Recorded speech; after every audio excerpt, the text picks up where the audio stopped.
السلام علیکم ناظرین، پروگرام سیاست اور سچ کے ساتھ میں ہوں ارسلان خالد۔ آج کے پروگرام میں چاہوں گا سب سے پہلے ہم بات کریں جو کل سپریم کورٹ کی کارروائی ہوئی، اور وہ پوری کی پوری کارروائی دیکھی ہم تمام لوگوں نے، اور اس کے بعد ایک فیصلہ اور پھر تحریری فیصلہ جو سپریم کورٹ نے جاری کیا، اور پھر کہا گیا الیکشن کمیشن کو کہ وہ الیکشن شیڈول کا اعلان کریں، اور اس کے بعد 8 فروری کے حوالے سے الیکشن شیڈول کا اعلان ہوا جو ہم سب کے سامنے آ گیا کہ کس طرح سے کب کاغذات نامزدگی جمع کرائے جائیں گے، کس طرح سے تمام تر چیزیں چلیں گی۔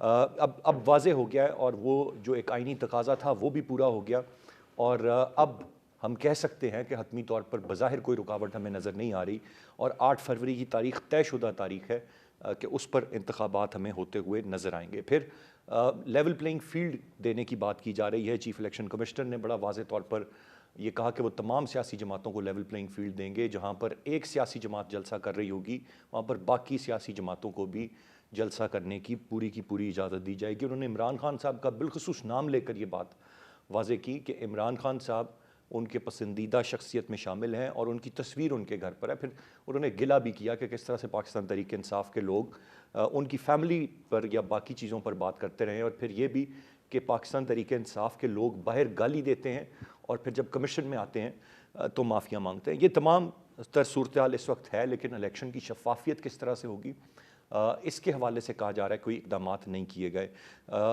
جماعت اسلامی بڑا واضح طور پر اس پر اپنے تحفظات رکھتی ہے کہ الیکشن کمیشن نے انتخابات میں شفافیت کا کوئی اقدام نہیں کیا ہے، اور اس کے ساتھ ساتھ جو سپریم کورٹ کا تحریری فیصلہ ہے وہ لاہور ہائی کورٹ کو بھی بڑا واضح طور پر یہ پیغام دیا گیا کہ انہوں نے ایک فیصلے کے ذریعے ایک انتخابی عمل کو ڈیریل کرنے کی کوشش کی گئی۔ دوسری جانب مختلف جماعتیں، چونکہ یہ درخواست پاکستان تحریک انصاف کی تھی لاہور ہائی کورٹ میں جس پر فیصلہ آیا، تو وہ تمام تر الزام پاکستان تحریک انصاف پر لگا رہے ہیں کہ یہ ان کی ایک کوشش تھی جمہوریت کو ڈیریل کرنے کی۔ تو یہ ایک پورا کا پورا سیاسی منظرنامہ ہے جو اس وقت ہمارے سامنے موجود ہے، لیکن اب 8 فروری کے حوالے سے ہم دیکھیں گے کہ کس طرح سے الیکشن کیمپینز کا باقاعدہ آغاز ہوتا ہے۔ جو لیول پلینگ فیلڈ دینے کی بات کی جا رہی ہے وہ کس حد تک تمام سیاسی جماعتوں کو ملتی ہے، کیونکہ ایک جماعت کے حوالے سے اور ایک جماعت کے تحفظات بہرحال اپنی جگہ پر موجود ہیں۔ اس کے ساتھ ساتھ میں چاہوں گا پروگرام کے آخر میں ہم آج چونکہ 16 دسمبر ایک انتہائی اہم تاریخ ہے، اور 2 بڑے سانحات 16 دسمبر کے حوالے سے ہیں، ایک پاکستان کا 2 لخت ہونا، ٹوٹ جانا، اور پھر سانحہ APS۔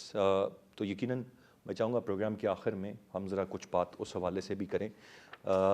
گیسٹ پارٹیسپینٹس کا تعارف کراتا چلوں۔ پروگرام میں جوائن کر رہے ہیں نذیر لغاری صاحب، سینئر جرنلسٹ اور اینالسٹ ہیں، میرے ساتھ اسٹوڈیو میں موجود ہیں۔ بہت شکریہ سر آپ کے وقت کا۔ عظیم چوہدری صاحب ہمیں پروگرام میں جوائن کر رہے ہیں، سینئر تجزیہ کار ہیں۔ حافظ احسان احمد صاحب ہمیں پروگرام میں جوائن کریں گے، سینئر قانون دان ہیں۔ نذیر لغاری صاحب، گفتگو کا آغاز آپ سے کرتے ہوئے، آئین کی وائلیشن ہم نے پہلے سے دیکھی کہ ہوئی، 90 روز کا جو ایک تقاضا ہے، نہ پنجاب میں وہ الیکشنز ہوئے، نہ KPK میں وہ الیکشنز ہوئے، پھر سپریم کورٹ کی انٹرونشن، پھر 8 فروری کی تاریخ، اور پھر لاہور ہائی کورٹ کا معاملات کو دوبارہ سے ڈیریل کر دینا، پھر سپریم کورٹ کی انٹرونشن اور یقینی بنانا کہ انتخابات وقت پر ہوں گے۔ اس پورے کے پورے منظرنامے پر کیا کامنٹ کریں گے آپ؟ بہت شکریہ ارسلان، بہت خوشی ہوئی کہ میرے خیال میں ایک مدت کے بعد آپ کے اسٹوڈیو میں پھر حاضر ہوا ہوں، اور یہاں بیٹھ کر آپ سے بات کرتے ہوئے مجھے اچھا لگا ہے، اور ویسے بھی آپ سے بات کرنا میرے لیے اچھا تجربہ ہوتا ہے ہمیشہ۔ بہت شکریہ۔ تو بات یہ ہے کہ عدلیہ کا کردار سیاسی معاملات میں اور آئین شکنی کے معاملات میں کوئی قریب ایک ساتھ جیسا ہے۔ جو 3 مارشالاؤں کو ویلیڈیشن ملی، 4 کو جو ویلیڈیشن ملی، جی، جو دوسرا مارشل تھا اس کو ویلیڈیشن نہیں دی گئی تھی، بعد میں فیصلہ دیا گیا تھا، اور اس کو غاصب کہا گیا تھا یحییٰ خان کو سپریم کورٹ کی طرف سے، جسٹس حمود الرحمان کے کورٹ نے انہیں غاصب قرار دیا تھا۔ لیکن اس سے پہلے فیصلہ جو ہے وہ اس کو ویلیڈیٹ کیا گیا تھا، ایوب خان کو بھی، ضیاء الحق کو بھی، اور جنرل پرویز مشرف کو بھی، بلکہ ان تینوں کے معاملے میں ان کو سہولتیں بھی دی گئی تھیں۔ جی، تیسرے چیف جسٹس کے معاملے میں جنرل KM عارف نے اپنی کتاب میں لکھا ہے خاکی شیڈوز میں کہ شریف الدین پیرزادہ نے چیف جسٹس سے ایک تقریب میں پوچھا آپ فیصلہ کب دے رہے ہیں؟ انہوں نے کہا کل دے رہا ہوں۔ اچھا، بیگم نصرت بھٹو کیس ہے، وہ فیصلہ جو دے رہے ہیں اس میں آپ جنرل ضیاء کو آئین میں ترمیم کا اختیار دے رہے ہیں؟ انہوں نے کہا وہ میں کیسے دے سکتا ہوں، جی وہ میرے اختیار میں کہاں ہے؟ انہوں نے کہا تو آپ نہیں دے سکتے تو پھر گھر جائیں، آپ تو چیف جسٹس نہیں رہے، اس لیے کہ انہوں نے تو آئین کو وائلیٹ کر کے ہی تو آپ کو چیف جسٹس بنایا تھا، جسٹس یعقوب علی کو ہٹا کر آپ کو لے کر آئے تھے۔ تو اگر آپ ان کو اختیار نہیں دے رہے ہیں تو پھر آپ کی کوئی حیثیت نہیں ہے، پھر آپ چلے جائیں، گھر ہی چلے جائیں، آپ چیف جسٹس آپ نہیں رہیں گے۔ یہ شریف الدین پیرزادہ نے کہا، جنرل کے ایم عارف نے رپورٹ کیا اپنی کتاب کے اندر، جی اور گھر جا کر وہ کھانا چھوڑ کر وہ چلے گئے، تقریب میں تھے، کھانا چھوڑ کر چلے گئے اور گھر میں جا کر اپنے ہاتھ سے وہ امیڈڈ فیصلہ لکھا اور اس میں جنرل ضیاء کو آئین میں ترمیم کا اختیار دیا۔ اور یہ جو جنرل پرویز مشرف والا معاملہ ہے، اس میں تو افتخار چودھری تھے جو champion of the freedom of the judiciary کے جو آزاد جوڈیشری عدلیہ کے جو چیمپئن تھے، انہوں نے جنرل پرویز مشرف کو آئین میں ترمیم کا اختیار دیا تھا کہ وہ آئین میں ترمیم کر سکتے ہیں، اور اس وقت کے تھے ارشاد حسن خان اور ناظم حسین صدیقی بھی ان کے ساتھ ہوا کرتے تھے، انہوں نے بھی یہ فیصلہ ساتھ میں مل کر دیا تھا۔ تو میں یہ سمجھتا ہوں کہ عدلیہ کا کردار بھی کوئی بہت زیادہ عالی شان قسم کا نہیں ہے۔ ہمیں افسوس ہے، جس طرح سیاسی لوگوں پر افسوس ہے، جس طرح سے اسٹیبلشمنٹ پر افسوس ہے، اسی طرح سے ہمیں عدلیہ کے کردار پر بھی افسوس ہے۔ اور پھر اس کے بعد افتخار چودھری جب دوبارہ جنرل پرویز مشرف نے جس آئین کے تحت جو پی سی او نافذ کیا تھا، اس کے بعد پہلا پی سی او، 2 پی سی او نافذ کیے، پہلے والے پی سی او کے تحت انہوں نے کہا کہ دوبارہ حلف اٹھائیں، انہوں نے آئین کے تحت نہیں پی سی او کے تحت حلف اٹھایا تھا، اور پھر افتخار چودھری نے باقی مدت تک 2008 تک رہے وہ چیف جسٹس آف پاکستان، لیکن انہوں نے آئین کے تحت حلف نہیں اٹھایا تھا، بلکہ جن لوگوں نے آئین کے تحت حلف اٹھایا تھا انہوں نے نااہل کیا تھا، اور ٹوٹل نااہل کر کے سپریم کورٹ کو خالی کر دیا تھا۔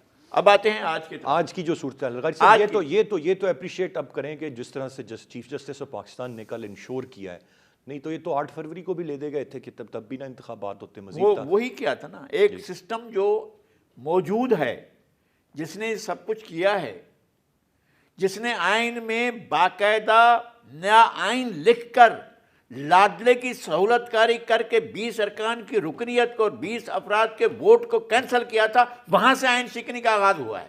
ایک اور آئین لکھا گیا تھا، کوئی پوچھے گا جا کر جیسے عمر اطیاب بدیال سے کہ آپ نے سرکار یہ کیا کر دیا تھا، جبکہ آپ کے ساتھی جو برابر میں بیٹھے ہو، جو اپنے فیصلے میں لکھ رہے ہیں کہ نیا آئین لکھا جا رہا ہے، جی کوئی پوچھے گا ان سے کہ جناب آپ نے نیا آئین لکھ کر پاکستان کو بحران کا شکار کیا تھا؟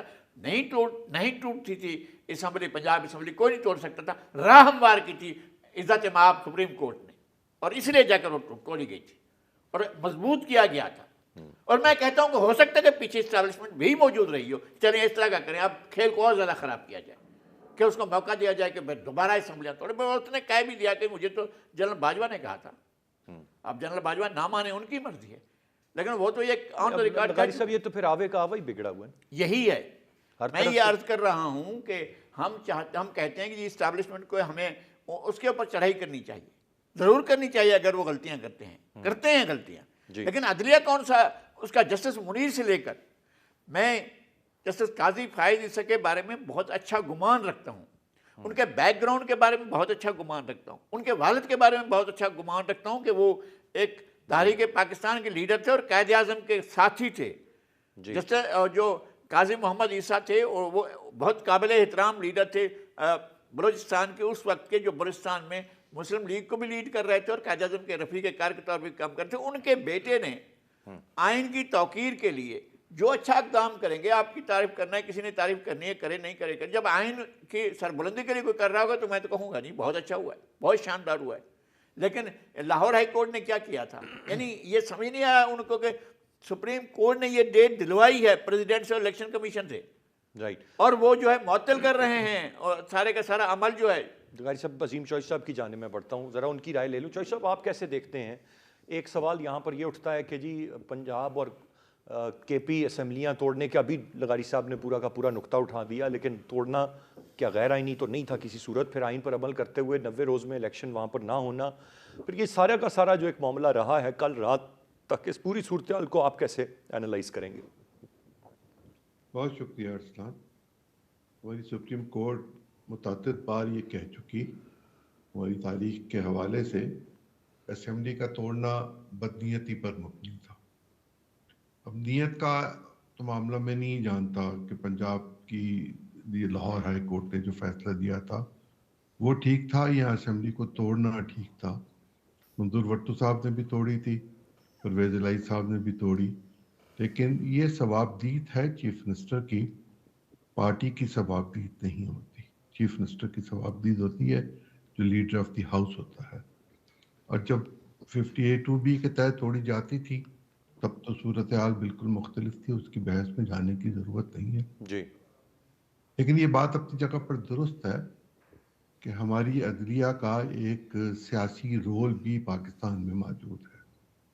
اس میں عدالت عظمیٰ بھی شامل ہے اور لوکل کورٹس بھی شامل ہیں, اور جسٹس منیر سے لے کے کل تک کے جو معاملات ہیں ان میں کہیں نہ کہیں کسی نہ کسی انداز سے یہ اینگل موجود ہے کہ لوگ اس پر مکمل اتفاق نہیں کرتے.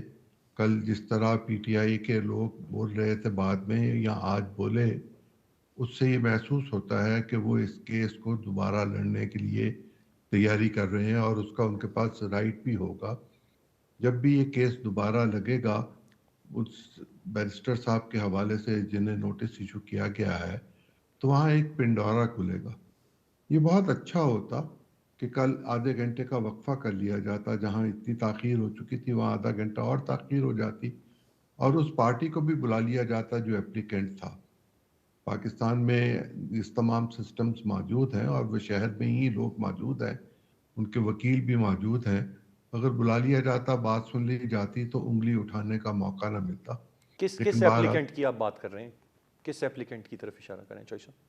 نا عمیر نیازی نام کا ایک بیرسٹر جو ہیں جی جو جی. اپلیکنٹ کے طور پر لاہور ہائی کورٹ گئے تھے, اس فریق کو تو کل نہیں سنا گیا. کل تو یک طرفہ طور پر بات سنی گئی. اب عدالت عظمیٰ کا ایک فیصلہ ہے, میں اس پہ تنقید نہیں کرنا چاہتا, نہ میں اس کے بارے میں کچھ اور کہنا چاہتا ہوں, لیکن یہ رائٹ ہے اس شخص کا جس کے بارے میں گفتگو ہو کہ اس کو اس کی سنوائی ہو اور اسے سن لیا جائے. اس کا جو بھی معاملہ ہوتا وہ سامنے آ جاتا, معافی ضمیر بھی بیان کر دیتے. لیکن یہ بات مناسب نہیں تھی کہ انہوں نے پاکستان کے کئی 100 لوگوں پر ایک ہی طرح کا الزام لگا کے الیکشنز کو ہائی جیک کرنے کی یا سبوتاژ کرنے کی ایک کوشش کی تھی. یہ بات اپنی جگہ پر درست ہے, لیکن اچھا ہوتا کہ اگر سن لیا جاتا. میں تو اس بارے میں صرف یہی کہنا چاہتا ہوں. اور جو پاکستان کی تاریخ میں عدلیہ کا کردار ہے اس میں تو بے شمار کتابیں اور بے شمار چیزیں ہیں. ابھی لغاری صاحب ذکر کر رہے تھے یعقوب صاحب کا اور ارشاد حسن خان صاحب کا, لیکن ہم جسٹس منیر کو کیسے بھول سکتے ہیں. ان کے باقی فیصلے تو بہت زبردست فیصلے تھے, لیکن جو انہوں نے سیاسی حوالے سے فیصلہ کیا اس کے نتائج ہم آج تک بھگت رہے ہیں اور جانے کب تک بھگتتے رہیں گے. اللہ کرے یہ سلسلہ بند ہو.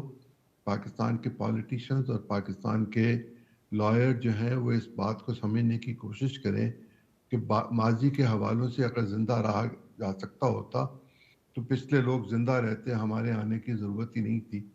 اب آگے چلتے ہیں. پاکستان کی تاریخ اپنی جگہ پر, لیکن پاکستان کے مستقبل کو سنوارنے کے لیے ہمیں ایک نئے راہ عمل کی ضرورت ہے. یہ بات درست ہے اور اس سے میرے خیال سے ہم سبھی اتفاق کریں گے. میں حافظ صاحب ساتھ ہیں ان کی جانب جا سکتا ہوں؟ جی میں لغاری صاحب جاننا چاہوں گا, اس وقت دو چیزیں ہیں عام انتخابات کو لے کر, اب جب یہ اقراء ہموار ہو گئی. حافظ صاحب مجھے سن پا رہے ہیں؟